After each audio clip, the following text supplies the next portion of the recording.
So, good morning, everyone. I would like to give you all a very warm welcome to this second roundtable of the International Youth Forum. My name is Claire Chaland-Osuna. I am the head of the international department at CEPR, which is one of the top 10 largest vet centers in France, and we are located in the city of Lyon. And I have the pleasure to moderate our panel discussion. So as Mrs. Duvivier, Vice President of the Metropole of Lyon, explained this morning, this Youth Forum is a major event based on a previous edition in Abu Dhabi in 2017 that aims at giving youth an opportunity to have their voice heard at institutional level and to be at the very core of the political debate. All the young leaders who are here with us today are passionate and very committed to their professional life. And when we give them a voice, they have a lot to say. Today, they will share with us their background, their expectations, and what they would like to improve to live in a better, more equal, and more sustainable world. The focus of our roundtable is on youth and well-being. According to the World Health Organization, well-being is a positive state experienced by individuals and societies. Similar to health, it's a resource for daily life, and it is determined by social, economic, and environmental conditions. Well-being encompasses quality of life and the ability of people and societies to contribute to the world with a sense of meaning and purpose. In addition to that, good health and well-being is also the third Sustainable Development Goal of the United Nations Development Programme. And we all know that the COVID-19 pandemic accelerated the understanding of the need, the crucial need for well-being and mental health, especially for young people. So we are going today to convey the importance of this matter. Let's kick off, and let me first introduce you our young leaders. I will ask you to stand up, please, so everybody can identify you. Timothy Duperron from France. Vincent Jan from Germany. Alicia Kunzmann from France. Robert Akobian from Armenia. And Natalia Jimenez from Colombia. Let me now introduce our decision makers you will be dialogue with, representing businesses, policy, and the civil society. Mrs. Melissa Amesano,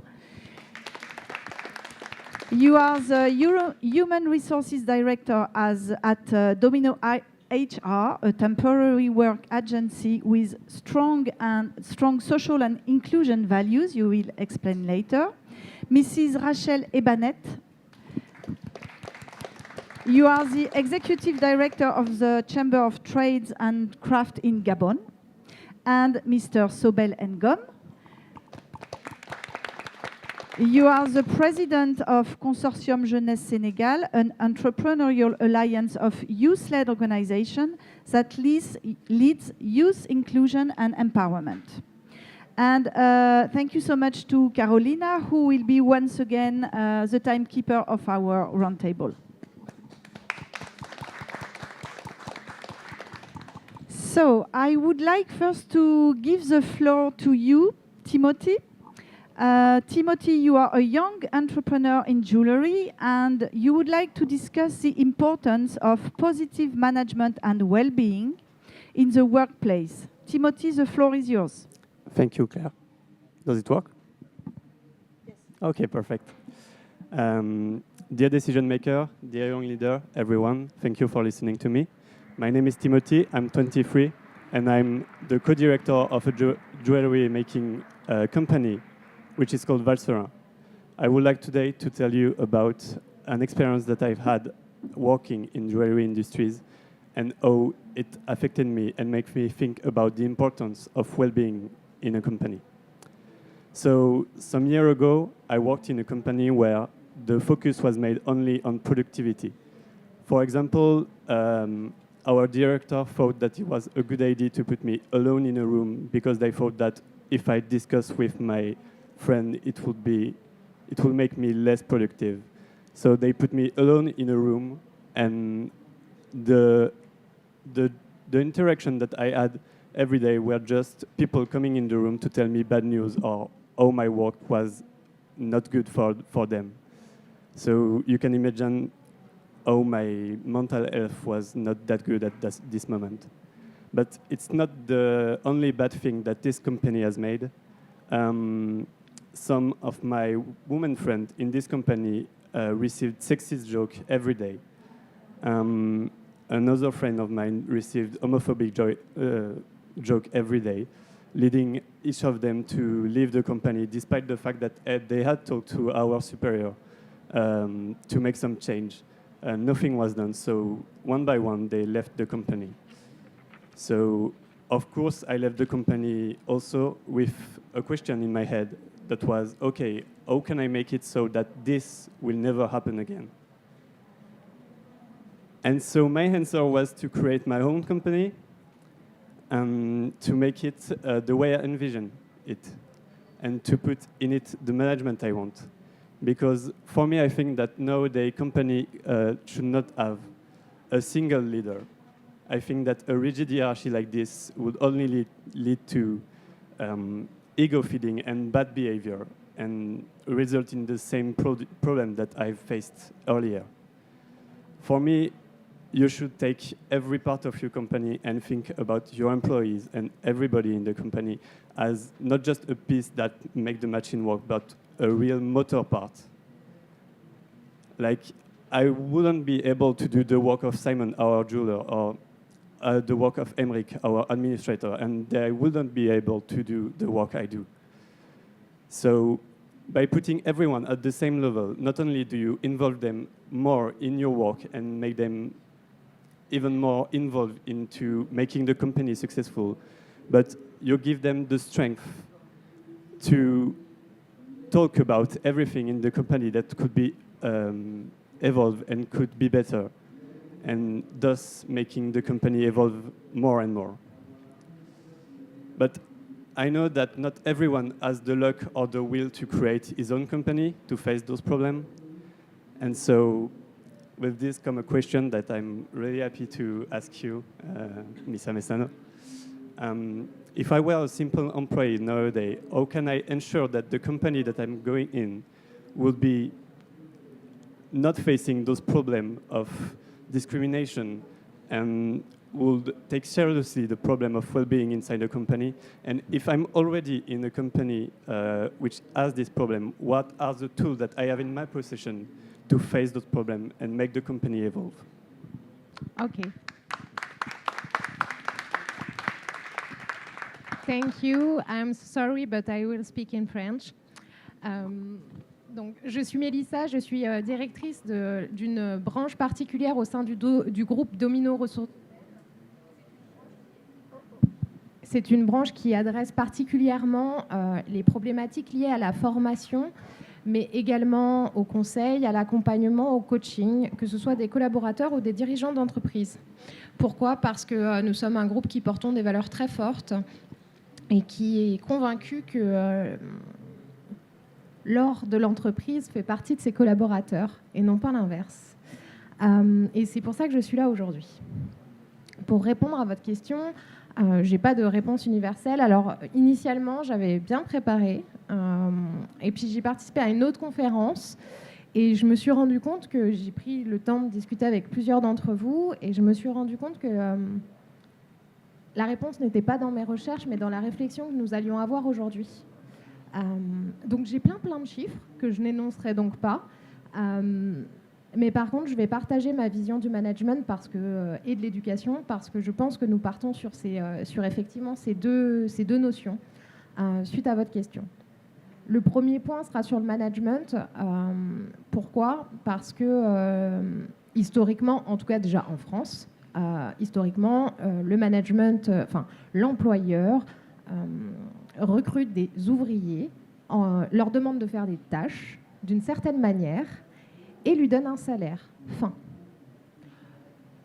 Nous aimons beaucoup en France nous battre pour nos droits et nous avons beaucoup d'organisations syndicales qui ont fait avancer ce cheminement. Et effectivement, comme vous le disiez tout à l'heure, la pandémie Covid-19 a accéléré le processus.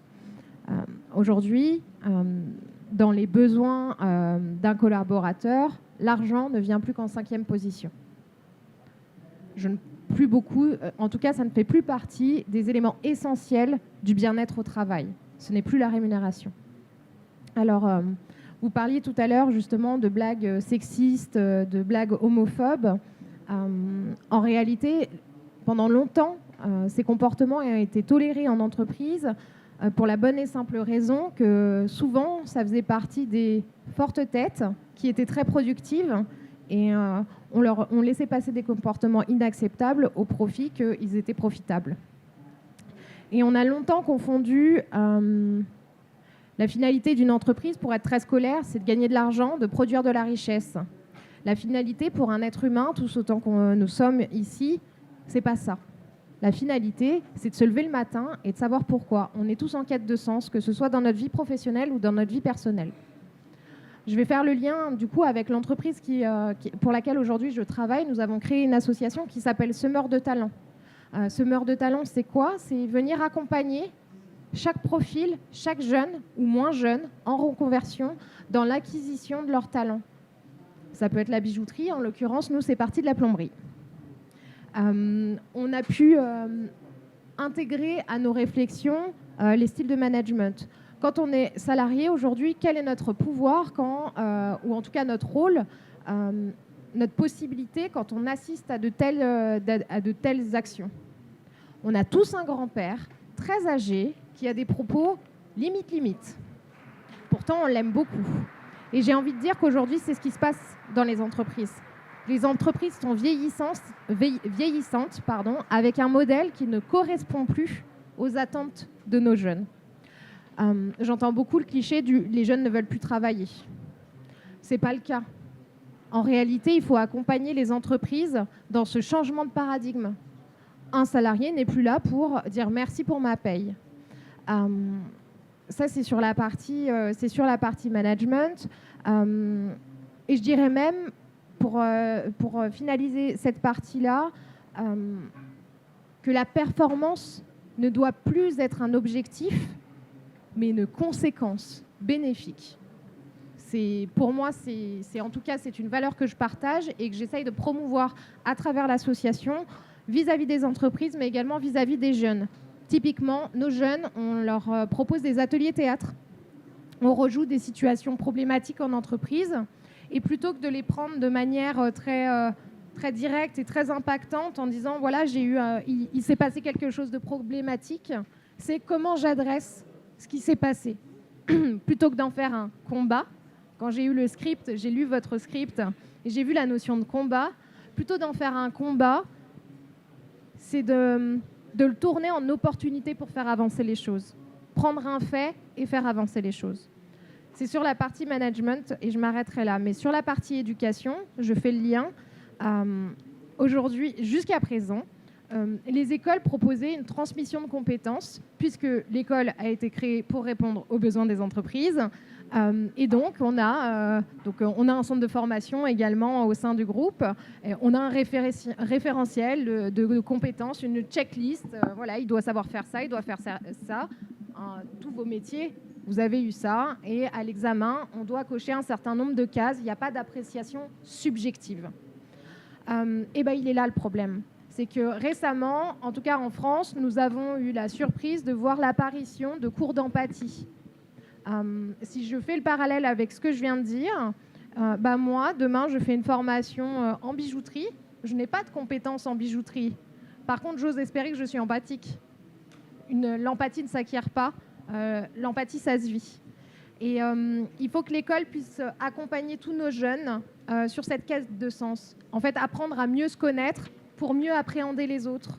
Savoir comment une autre personne puisse réagir en situation de stress sans partir dans le conflit, sans aller dans une pensée philosophique. Mais souvent,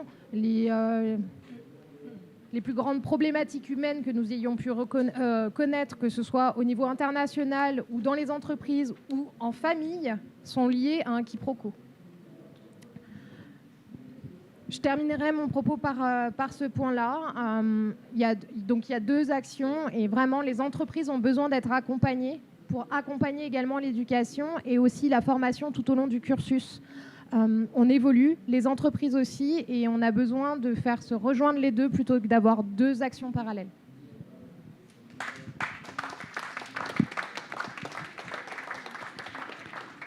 Thank you so much, Melissa, for your very positive word and for your vision regarding management and company. And thank you so much for giving me the opportunity to jump into the next question, because we would like to go even deeper in this topic. So we understand that we need more positive leadership and management. Trainers and leaders are responsible for educating young people to become well-skilled professional, of course, but even more important, to become the citizens and the pillars of our future society. But how, what can we do to implement that? What step do we need, not only for trainees, but also for leaders and trainers to achieve that? So I would like to give the floor to you, Vincent. And you would like to focus as well on the importance of positive emotions.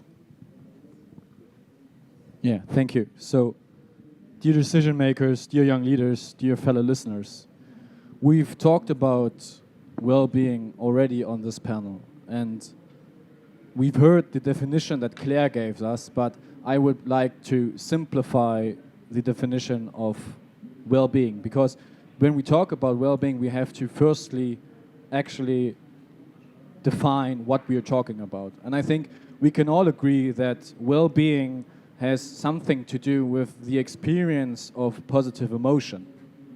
It has maybe to do with us feeling pride for ourselves, for us feeling empowered, or maybe for us feeling fulfilled. Which emotion exactly is highly subjective.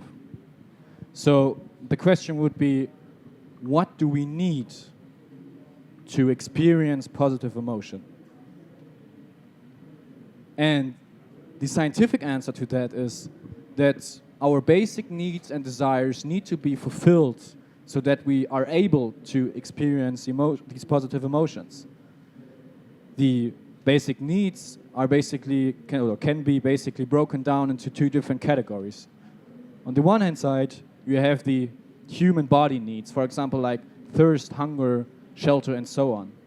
For example, I can assure you, and I'm speaking for myself on that point, that when I'm hungry, I'm definitely not experiencing any kind of positive emotion, but my goal is to get something to eat as quickly as possible. Maybe then I feel positive emotion, but as long as I'm hungry or thirsty, and you can relate, no positive emotion is happening inside me at any point. On the other hand, we have the psychological aspects, and these are a bit more difficult.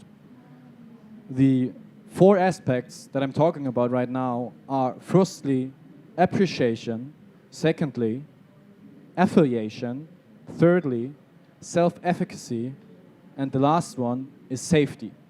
Only when these basic desires are like on a base level fulfilled, we are able to experience positive emotions which are then responsible for us feeling well, for well-being to occur. The thing about that is that these things really have to come from heart and with belief, because otherwise it is just a formula or it's just empty talking. And this is universal to every human being on this earth. Every human being, doesn't matter the color of their skin, their ethnicity, or where they're born, have the same basic needs. So it is universal to every continent and every country. I might give you an example. Timothy talked about a company where he worked, I want to repeat that because I think it's really insane, alone in a workshop just by himself to be more productive. We talk about people need relationships, need contact with another, like talking to someone. And he sat in a room alone.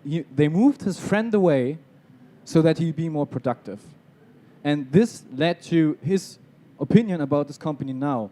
Maybe a solution could have been that he's not working alone, and sometimes somebody, his managing director or whoever, comes by and says, okay, you really have done a great job on that, and give them their honest appreciation for something. Because then you have the first step, appreciation, fulfilled. The second step would be maybe if Timothy had an idea, and we talked about that, he had an idea that would profit, or the company would profit from that idea, and he proposed it, and they were just, yeah, all right, yeah, nice idea, yeah, next one. So the second step would be to actually embrace own initiatives and support them in their own initiatives. That would be step 2, self-efficacy. The third one I already kind of mentioned, and this is affiliation, to make an intricate team, to integrate really people on a personal level so that they feel like they belong to the company and come to work every day, maybe not every day, but like 70% of the time with a smile on their face.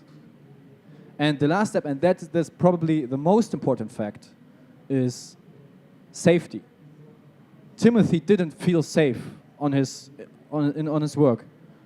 And for someone to go to their work and actually do good work, they need to feel safe. So we need to build safe learning and working environments for everybody, so that homophobia and sexist jokes aren't on the agenda at all times. To achieve these things I've just talked about, it is not just necessary to train the trainees or students. I think it is more important to actually train trainers themselves and leaders, because they are the ones who are responsible for learners under their wing. They take them under their wing and they are responsible. And this is, as someone who is also trying to build his own company and try to implement these things I've just talked about, really important. So I would like to ask the question to the decision makers: how can we implement those things, especially for trainers and leaders, so that they can do more for the rising and the growing of their students and employees? Thank you.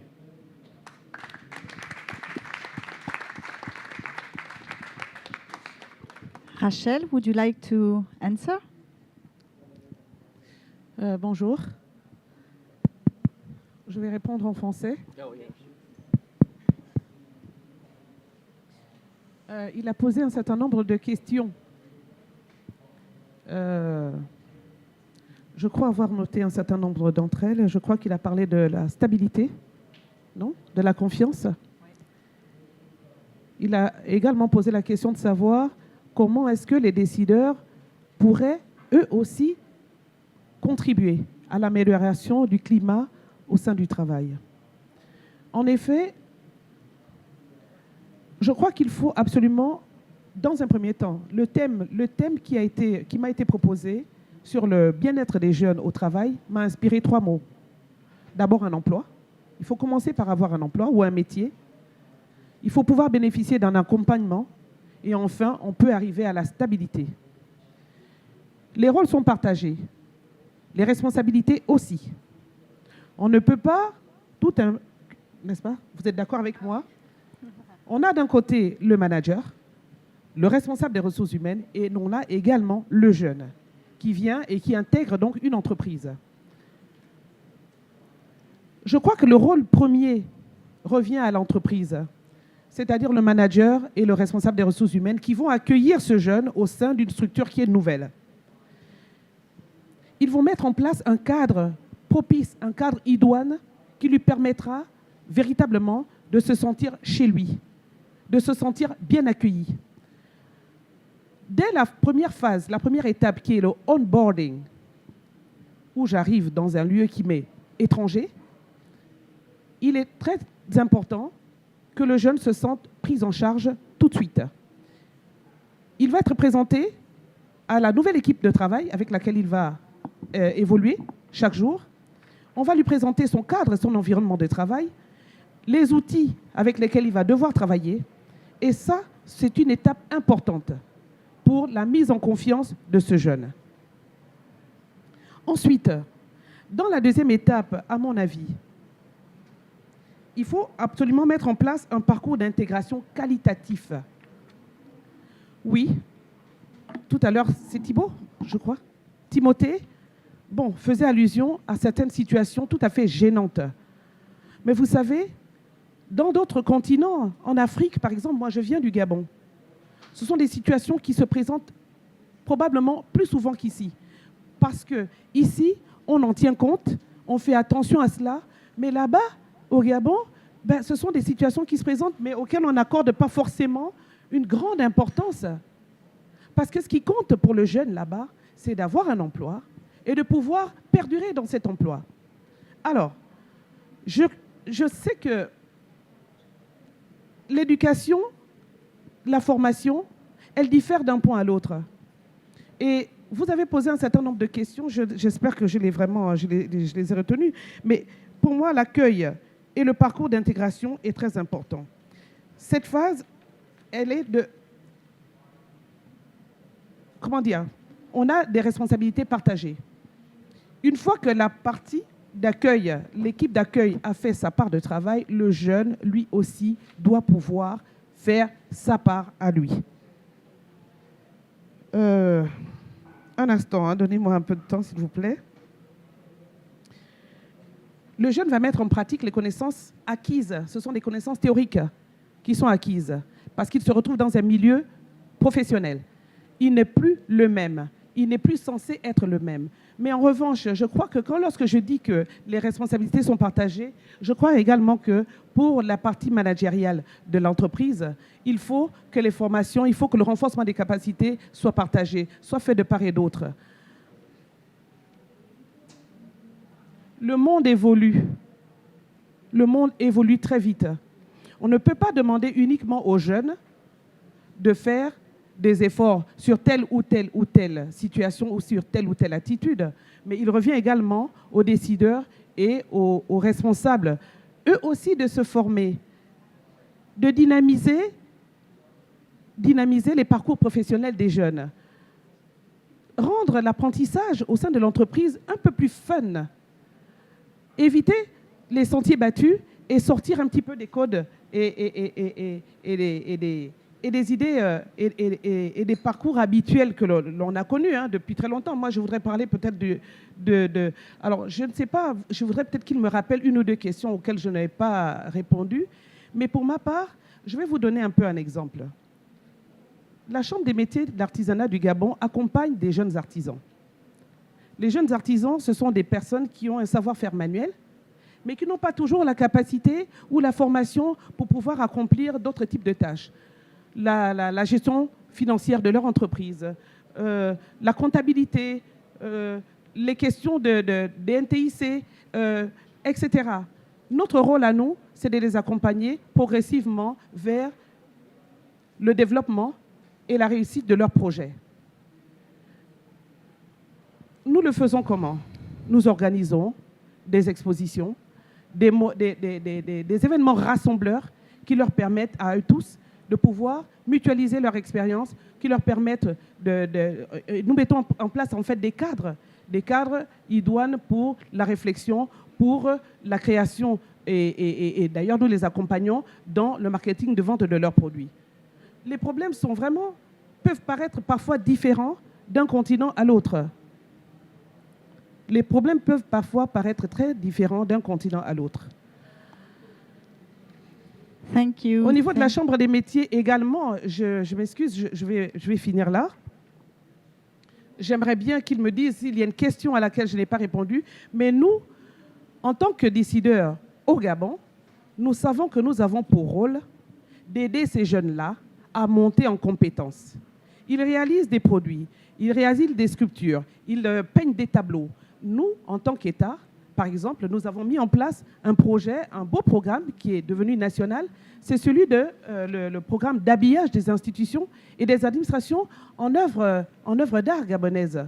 Parce qu'ils peignent, ils réalisent des œuvres de talent, mais ils n'ont pas souvent la tribune pour pouvoir vendre, pour pouvoir écouler, parce que tout est lié aussi à l'argent.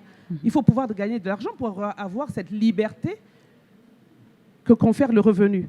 Alors, voilà à quoi je passe mon temps le plus souvent lorsque je dois accompagner les artisans du Gabon.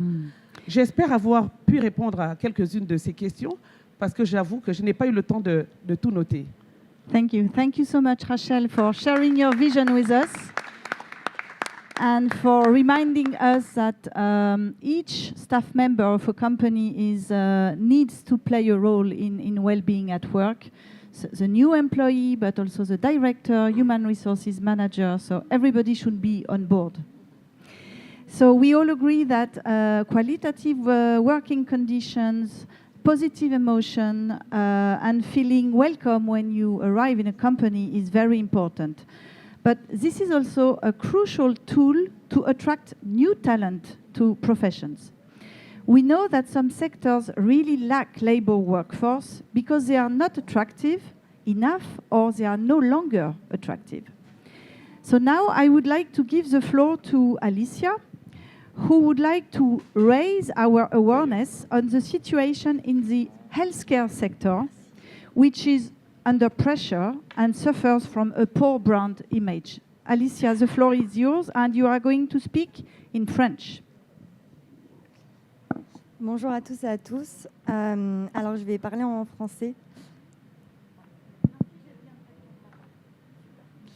Donc, je me présente, je m'appelle Alicia Kunzmann, j'ai 27 ans et je travaille à la Maison métropolitaine d'insertion de Lyon sur la plateforme des métiers du prendre soin. C'est un service qui a été créé principalement pour l'attractivité des métiers, du service à la personne. J'ai été plongée rapidement dans le domaine car des membres de ma famille sont aides à domicile, auxiliaires de vie, aides-soignantes et infirmiers. J'ai côtoyé très jeune le public vulnérable, donc les principaux acteurs que sont les personnes âgées et en situation de handicap. J'ai choisi pour mon cursus scolaire la formation Bac Pro ASSP, accompagnement, soins et services à la personne, qui nous permet dès la seconde d'être sur le terrain en tant que professionnel et du coup de se rendre compte très vite des problèmes liés au monde du travail, notamment au sein d'établissements de santé. Lors des stages, on a remarqué un manque de personnel important et du coup des impacts sur le public qui est en situation de vulnérabilité. J'ai décidé par la suite d'aller vers le monde de l'insertion en entamant une reconversion professionnelle en tant que conseillère. Grâce à mon expérience, je peux maintenant accompagner, orienter et aider les jeunes à aller sur ce secteur. On organise également des événements afin d'attirer, de développer l'attractivité du domaine. C'est des métiers qui sont très importants, des métiers qui me tiennent à cœur car ça représente des très belles valeurs qui sont difficilement trouvables dans d'autres secteurs. On y trouve du sens, de l'utilité, de la proximité et de la relation humaine.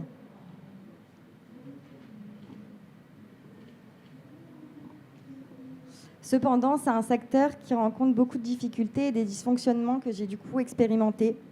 Un manque de personnel, des difficultés de recrutement. C'est un secteur qui a une très mauvaise image, notamment auprès des jeunes, qui n'est pas attractif. La première raison, ça va être la rémunération. Et je pense que le grand public a été au courant, surtout sur ces dernières années, de tous les impacts que ça peut avoir auprès du public. Il y a des problèmes de fidélisation des salariés. Les agents d'aide à domicile et les EHPAD connaissent un turnover très important, ce qui a évidemment un impact sur le besoin de repères et d'intimité. Du coup, que j'aimerais bien faire un focus là-dessus. C'est un public qui a besoin de soutien, de repères et d'intimité. Donc, c'est pour ça que je réitère ces propos. Si je fais un focus sur le domicile, on y rajoute des problèmes de transport. Le temps de trajet n'est pas rémunéré, donc les personnes sont engagées en temps partiel, pourtant mobilisées sur des amplitudes horaires de temps plein. Certaines personnes demandent des avances de salaire pour pouvoir payer leur transport en commun. On y ajoute aussi les risques routiers, le stress engendré par la pression, le fait de toujours devoir aller vite et en même temps de mettre en lumière les difficultés rencontrées par ces salariés. Également sur le domicile, les secteurs géographiques sont parfois éloignés et c'est très difficile pour les agences de pouvoir concorder le domicile des salariés et le domicile des patients, par manque, encore une fois, de manque de personnel. Les besoins des bénéficiaires sont souvent non respectés et ceux de salariés aussi. Il n'y a aucune analyse de la pratique dans le domaine, ou alors très très peu. Les personnes sont souvent, même si elles sont formées et diplômées en tant qu'aide à domicile ou auxiliaires de vie, aides-soignantes, se retrouvent dans des situations de dépendance beaucoup trop importantes à gérer pour elles. À domicile, les logements sont souvent inadaptés, ce qui ne permet pas aux professionnels d'adopter des bonnes postures pour pouvoir prévenir leur santé mentale et physique également. La dimension de vulnérabilité n'est pas forcément prise en compte par les personnes qui décident de rentrer dans le domaine, car le métier d'aide à domicile est un métier qui est facilement accessible et il n'y a pas beaucoup d'encadrement autour. Les personnes sont souvent démunies, les salariés sont démunis et se sentent très seuls dans l'exercice de leurs fonctions.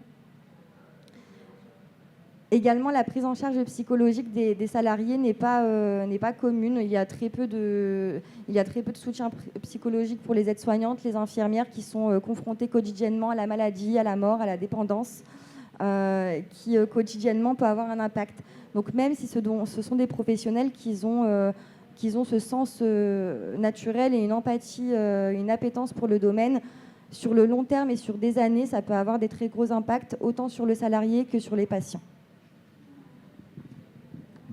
Pour toutes ces raisons, il est difficile de promouvoir ces métiers, et notamment auprès des jeunes. Les structures ne peuvent parfois ne pas se permettre de prendre des salariés mineurs ou très jeunes, et il est difficile de faire découvrir le domaine par des stages, encore une fois, par manque de personnel. Aujourd'hui, nous sommes dans un contexte de vieillissement de la population et de plus en plus de souhaits de vieillir à domicile. Et nous serons les prochaines personnes, nous serons le prochain public. Je pense que tout le monde a dans son entourage un grand-père, une grand-mère, ou alors ou en situation de handicap. Et je pense que c'est d'utilité publique de mettre ce public-là au centre de ce domaine. Donc ma question est la suivante, je peux ? Dans un contexte de réduction des financements publics, comment peut-on améliorer la qualité de travail des salariés, augmenter le niveau de prise en charge des patients et comment peut-on faire pour améliorer l'attractivité des métiers auprès des jeunes et des demandeurs d'emploi ?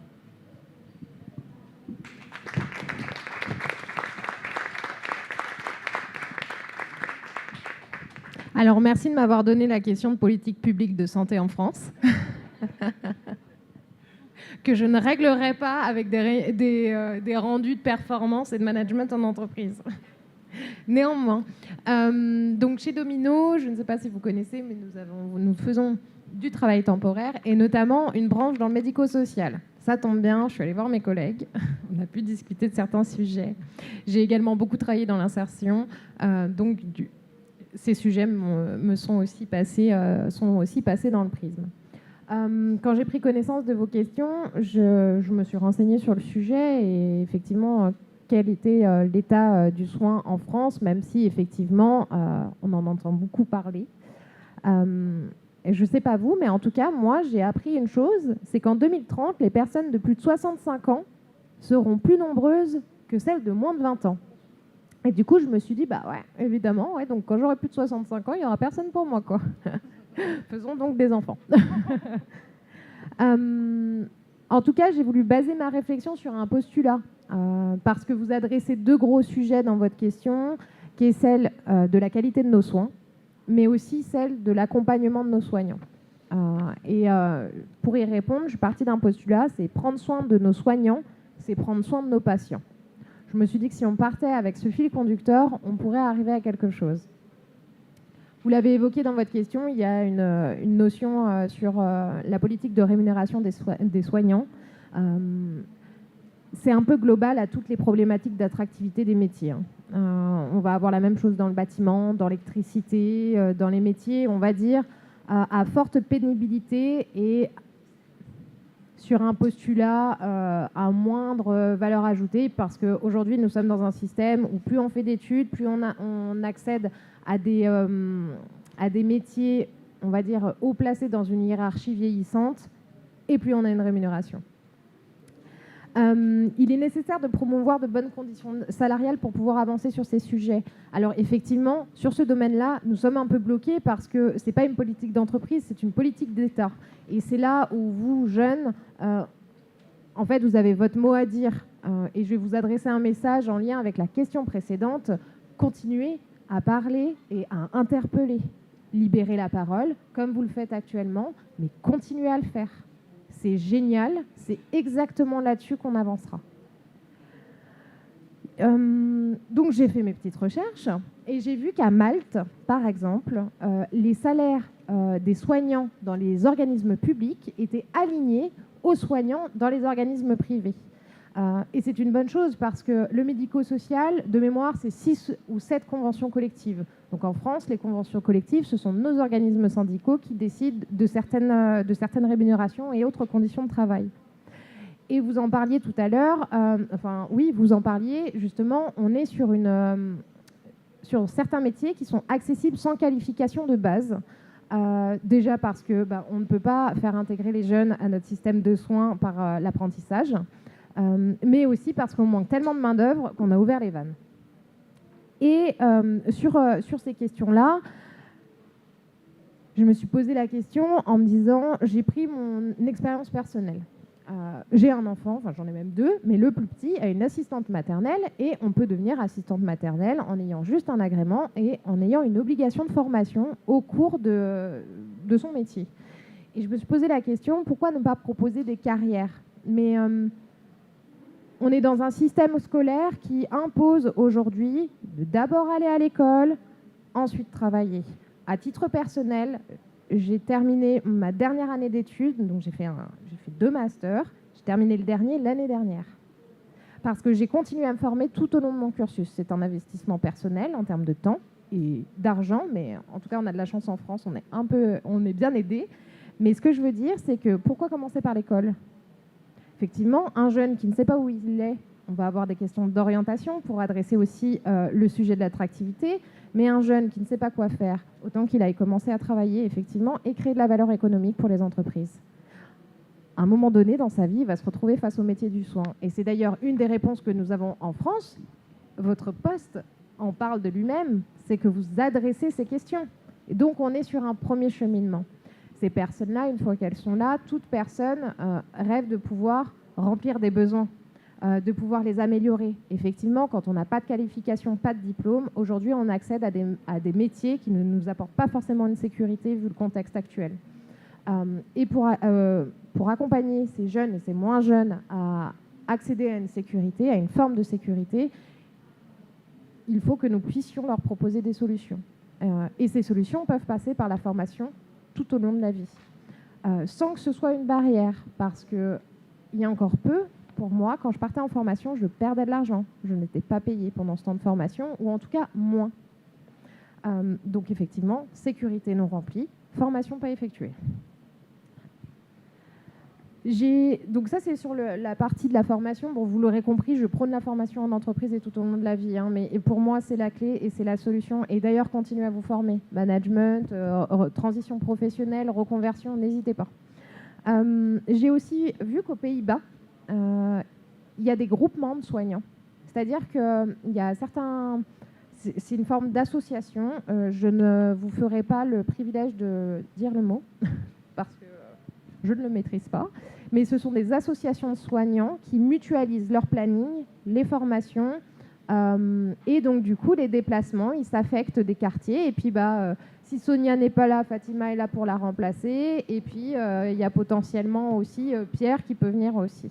Et ça existe en France, hein. À Paris, il y a Allenvie qui le fait, et ils se dotent d'un outil digital de gestion de planning et qui leur permettent d'alléger justement et de venir accompagner pour soulager la partie pénible du métier. Et je vais pouvoir faire la transition avec la notion d'innovation. On parle souvent beaucoup d'innovation technologique, mais très peu d'innovation sociale. Et ces nouvelles façons de fonctionner peuvent rentrer aussi dans la réflexion et même doivent rentrer dans la réflexion. Aujourd'hui, on assiste à un pivot de la relation de travail et de la formation et on a besoin de changer les modèles existants. Alors oui, effectivement, ça coûte cher, on n'a pas de finances. Prenons un peu de recul. Ce sont les métiers avec le taux de risque les plus élevés, donc qui coûtent le plus cher à la sécurité sociale parce que 3 soignants sur 10 finiront en inaptitude au bout de 6 ans d'exercice. Voilà. Et ça veut dire que la personne ne pourra même plus porter ses courses. Et ça a un coût. Je termine. L'accompagnement, pour moi, la formation, c'est le levier le plus mobilisable le plus rapidement avec le moins de coûts. C'est pour ça que j'insiste assez lourdement là-dessus. Je pense que, alors, dans mes recherches, justement, je regardais que au Japon, au bout de 5 ans d'expérience, ils peuvent passer un concours et devenir manager care. Parce qu'en fait, ils sont partis du principe que, vu que ça fait déjà 5 ans qu'ils accompagnent les patients, ils sont plus qualifiés qu'un jeune diplômé pour connaître les patients. Et je me dis, mais pourquoi on ne fait pas ça en France? On le fait pour l'éducation nationale. On a mis longtemps à le faire, mais maintenant on le fait parce qu'on est en pénurie d'enseignants. Et je pense qu'on peut faire la même chose dans le soin et proposer une carrière et ainsi dire, ok, j'ai pas de qualification, je n'ai pas eu la chance, la possibilité, l'envie de me former quand j'avais 17 ans, mais je peux le faire. Là, j'ai un plan de carrière sur 5 ans. C'est ce qui se fait dans les entreprises. Faisons-le aussi en fait en dehors de l'entreprise en tant que parcours personnel. Et la valorisation de cette carrière nous permettra en fait de reconnaître aussi ces métiers qui ne sont pas valorisés en fait, tout simplement parce qu'on a besoin de reconnaissance. Ça fait partie des besoins des collaborateurs en entreprise, le besoin de reconnaissance, toujours dans la pyramide des besoins. Je fais le parallèle avec la question précédente avec Timothée.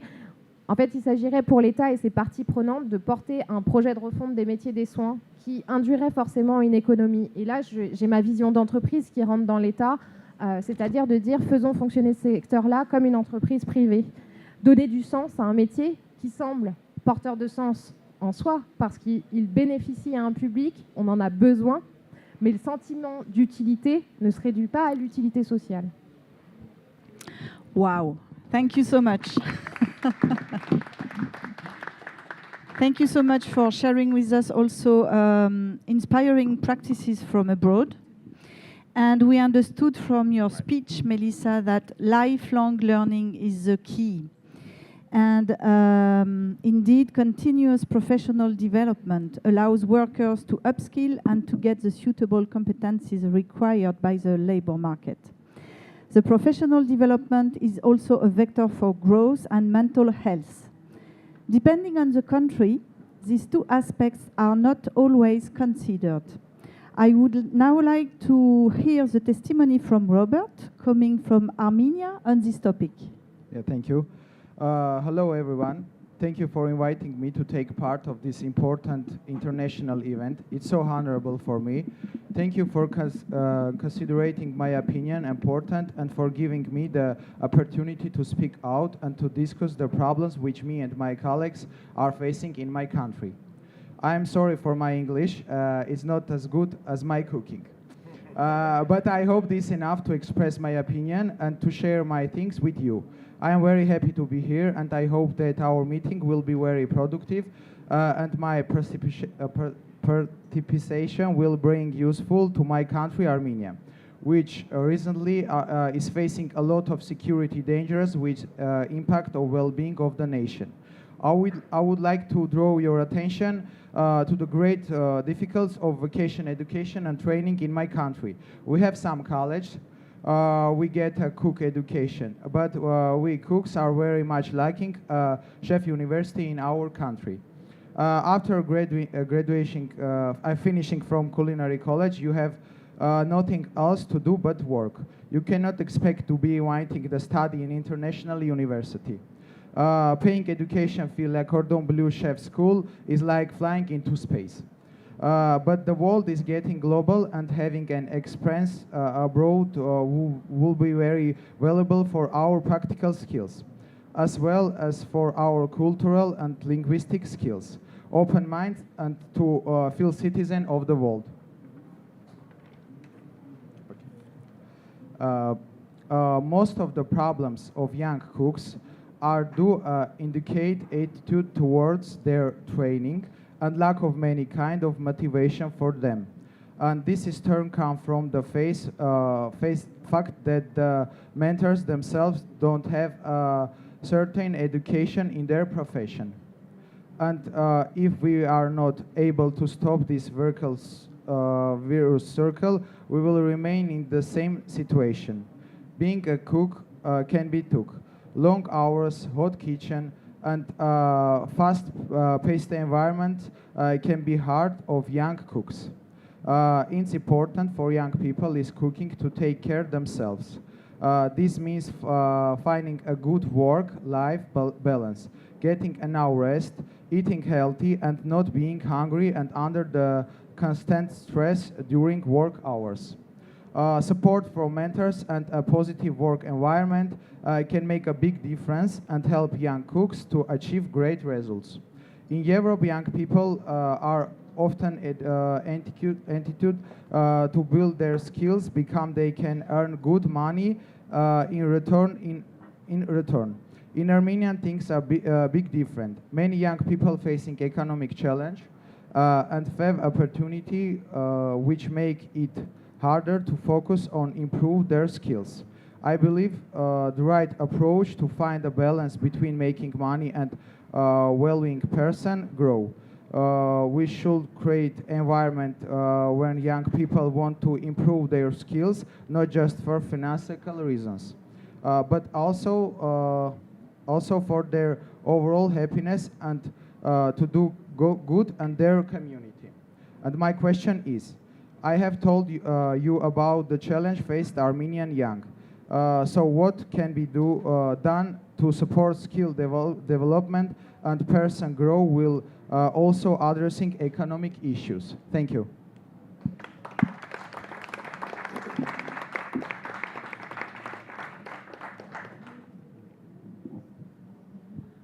I think the question is for Rachel. Am I correct? Yes.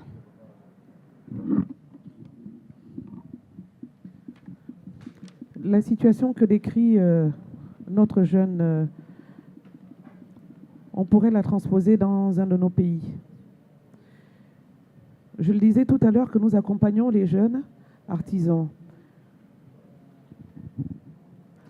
Lorsque nous avons créé la Chambre des métiers de l'artisanat au Gabon, nous avons signé un partenariat technique avec CMA France, la Chambre des métiers d'artisanat de France, qui, elle, est plus vieille que la nôtre de 100 ans et qui dispose donc d'un certain nombre d'une expérience et d'une expertise longue de plusieurs années. Nous avons organisé des missions de compagnonnage artisanal dans notre pays, justement pour pouvoir accompagner les jeunes dans plusieurs provinces. Les métiers étaient choisis par les artisans. Il s'agit par exemple de plomberie, de menuiserie, la fabrication des pirogues de pêche, la bétaillerie soudure. Plusieurs métiers ont été choisis par les jeunes au Gabon et nous avons donc transmis ces besoins-là à CMA France ici, qui a informé les membres de son vaste réseau, et nous avons organisé donc le renforcement des capacités techniques, entrepreneuriales et commerciales de nos jeunes artisans au Gabon dans les différentes provinces du pays à raison d'1 mois pour chaque artisan. Et là, vous savez, lorsqu'un artisan français arrive, qui est un chef d'entreprise dans son pays, qui a déjà de l'expérience et qui donc peut partager beaucoup de cette expérience à nos jeunes Africains, à nos jeunes Gabonais, vous savez que lorsqu'on revient à la fin de cette formation, il y a une lueur, vraiment une lumière toute nouvelle dans le regard du jeune qui a été suivi, qui a été accompagné. Bien évidemment, les questions financières, elles sont là. La question du financement de la formation. Dans notre pays, par exemple, nous avons des centres de formation professionnelle construits à l'intérieur, dans toutes les provinces. Mais ce sont des centres de formation dont les plateaux techniques sont désuets aujourd'hui, sont vraiment de qualité, qui ont besoin d'être améliorés, d'être modernisés.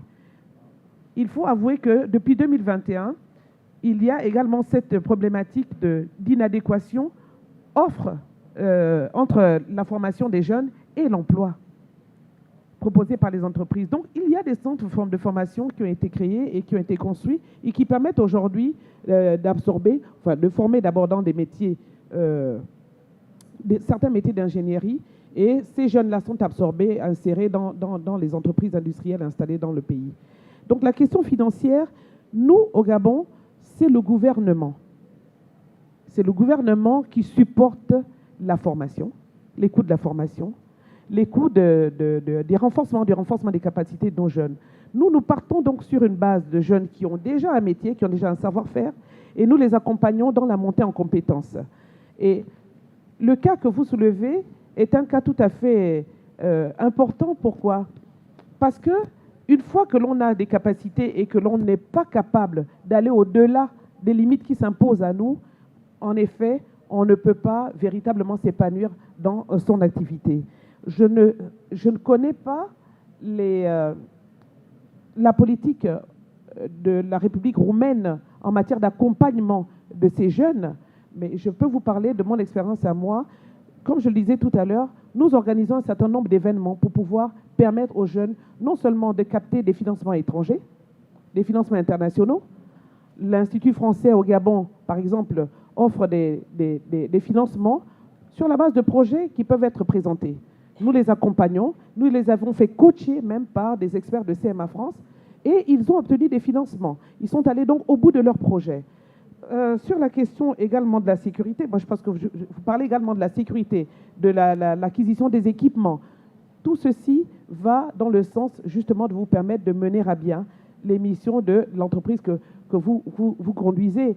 Je ne sais pas si vous avez déjà créé votre entreprise de manière formelle, mais les artisans que nous accompagnons, ce sont des personnes que nous n'accompagnons pas dans le cadre d'une formation initiale, mais c'est beaucoup plus des personnes à qui nous offrons un renforcement des capacités pour leur permettre d'aller plus loin et surtout de pouvoir créer leur entreprise, la formaliser. Nous avons aussi, par exemple au Gabon, et j'espère que c'est le cas en Roumanie, oui, en Arménie,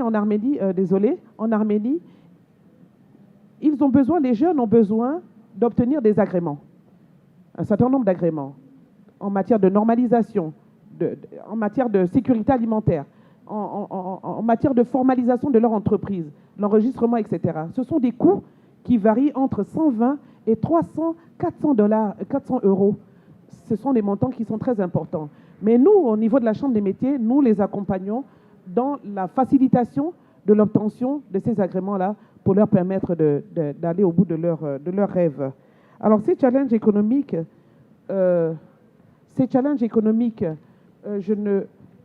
suis-je capable vraiment de vous donner une réponse au cas particulier qui est le vôtre?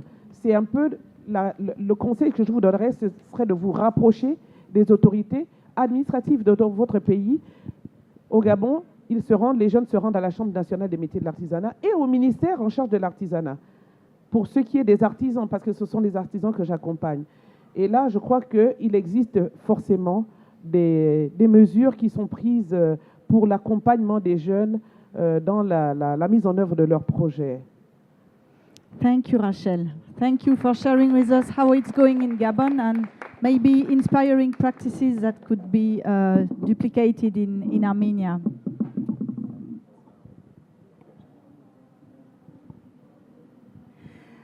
Okay, so we have talked a lot about positive management, working conditions, continuous professional development, and self-fulfillment. But what is our starting point? We just saw with Robert that the context can be different depending on the country where you were born. So is the concept of well-being and well-being at work the same if you live in Europe, in Africa, or in South America? Do we have equal access to education and therefore equal access to well-being? Natalia, I'll give you the floor for the last speech of our panel discussion. Good morning, decision makers, young leaders, and dear public. Thank you so much for this opportunity. I am Natalia. I am environmental engineering, and I'm from Colombia, but actually I'm living in Barcelona. So I want to share with you my point of view about the empowerment. And there is often talk about the ability to take control of our lives and be the protagonist of our own destiny. However, in a world full of inequalities, empowerment is not a reality accessible to everyone.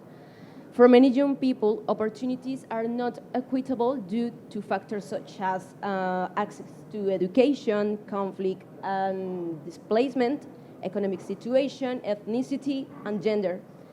These variables create invisible but powerful barriers that hinder human development. The environments in which we develop should allow us to make decisions and carry them out. Education is fundamental for acquiring essential skills such as critical thinking, problem solving, and decision making. Moreover, it helps to challenge social norms and stereotypes that limit our opportunities, such as the adultocratic context that often perpetuates the idea that young people are inexperienced and incapable of making sound decisions. In my recent work experience, I observed an excessive emphasis on qualification and formal titles to the point where having multiple degrees can be considered more important than real skills or experiences. This situation greatly complicates the possibility of obtaining a decent job for those who do not have access to education. My perspective on these issues is based on my personal experiences and the social context I have encountered in Colombia and Spain.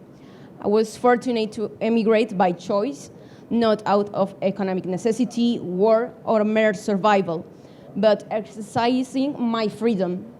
This possibility of choice and self-criticism, which all young people should have, has allowed me to develop my potential and maintain my hope in meritocracy.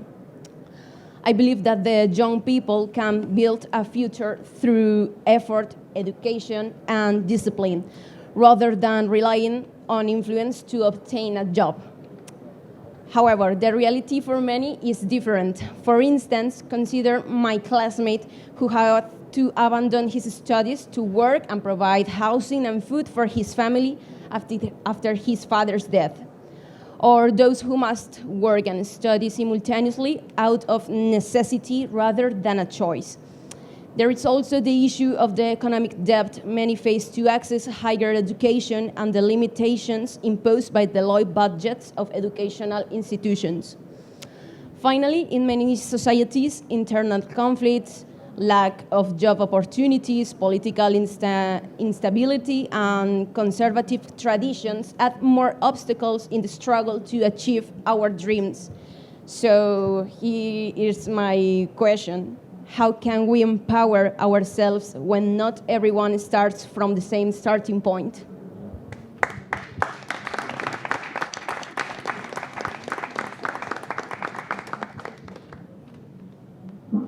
I'm jumping in? Yeah. Okay. Thank you very much. Thank you, Natalia. Very inspiring. Thank you to all of you. I'm getting more and more inspired by all of you after this second round with young leaders. So I think this is the story of the humanity. I think there has never been a time where everybody had the same chance and born equal. So over the time, people live different experience, and people has to find ways to empower themselves. I believe that there is two, when I try to connect empower and well-being together, as the thematic is that, I believe that the well-being that, I believe that the well-being we're talking about today is really associated to the environment around us. So how the environment where we are, accepting us, value us, give us space, give us time, and so on. And we fight for that, which is a good thing. But while we fight to change the environment, we have to keep fighting ourselves to keep being strong.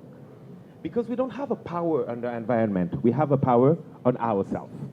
And we need to make sure that whatever the environment is, we can develop the skills and make the choices that will help us to be in a positive mindset and well-being in a society that is not friendly with us.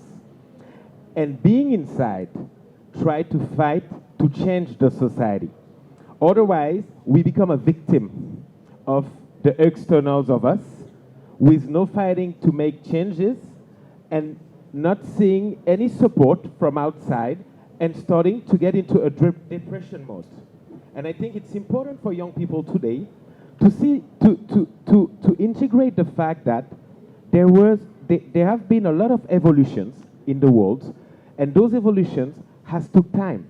The situation of women today is different than 50 years ago and different than 100 years ago. So being resilient and confident about the fact that it can change can give you the strength to be a fighter.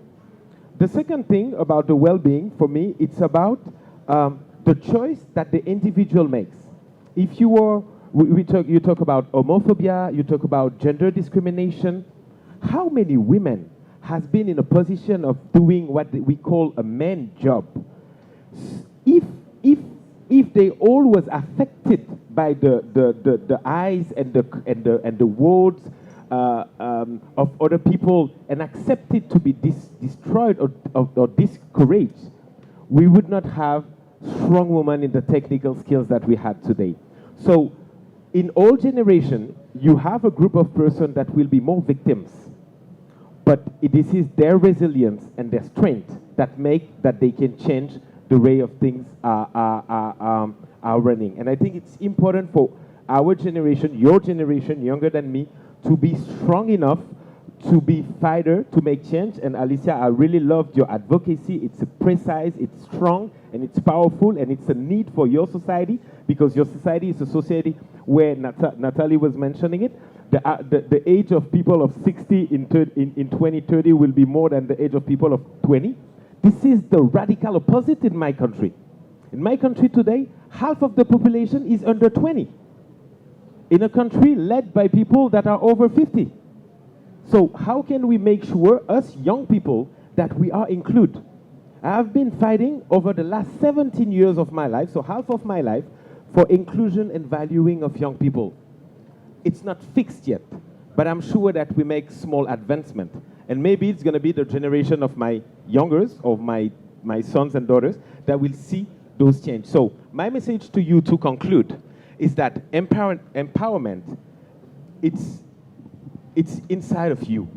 The environment can facilitate it, but you can fight for it. And it's really, really important that you believe in the fact that you can be a change maker. Thank you. Thank you. Thank you so much, Sobel. And what I heard also from your speech is that, once again, skill is the key. And this is a World Skills message, and you remember that the motto is, where there is a skill, there is a way. So thank you so much. Time is running, and it's now time to conclude. So I would like first, of course, to warmly welcome each and every of the participants.